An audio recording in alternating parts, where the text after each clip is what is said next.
এই বিষয়ে সভাপতি হিসেবে আপনি না দেখুন, এই ব্যাপারে আমার কাছে জানকারি নেই। আমার কাছে যেটা আপনাদের মাধ্যমে দেখেছি বা বিভিন্ন মাধ্যমে দেখেছি, এটা আমাদের কাছে বড় চ্যালেঞ্জ না।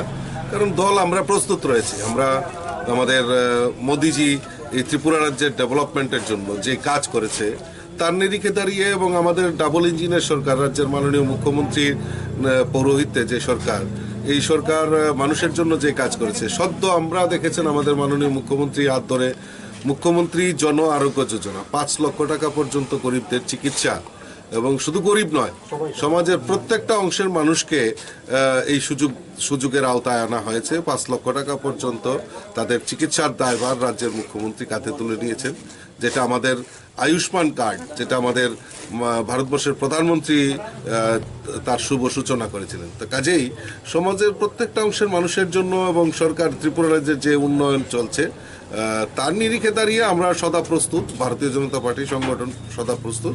এখান থেকে 2টা পদ্ম ফুল আমরা মোদিজিকে উপহার দিই। কোথাও কি কোনো মনে হচ্ছে যে বিজেপিকে চাপে বলার জন্যই এই ধরনের মিটিং করছে? দেখুন, বিজেপি কেন চাপে পড়বে? বিজেপি তো চাপাচাপির কোনো ব্যাপার নেই।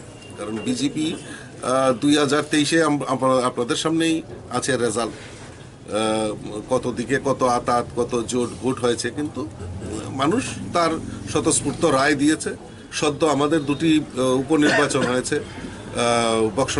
বক্সনগর এবং ধরপুরে। সেই সময় ভারতীয় জনতা পার্টি মানে একক আধিপত্য নিয়ে সেখানে জয়লাভ করেছে। কাজেই বিজেপির উপর চাপ সৃষ্টি করা বা বিজেপিকে চাপে ফেলানো, এটার কোনো ব্যাপারই না।